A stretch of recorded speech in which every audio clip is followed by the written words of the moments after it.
The Birds and the Squirrel Story. Once upon a time, in a forest, there were three little birds named Red, Blue, and Yellow. They were best friends who loved to sing and play together every day. One sunny morning, Red found a shiny necklace lying on the ground.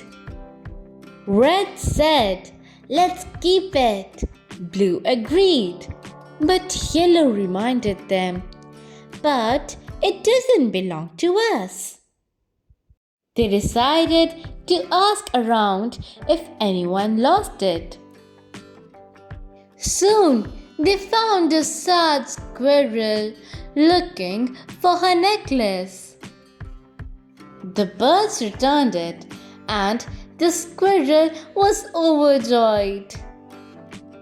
Moral: always be honest and help others. Thank you. Please like, subscribe, and get notified.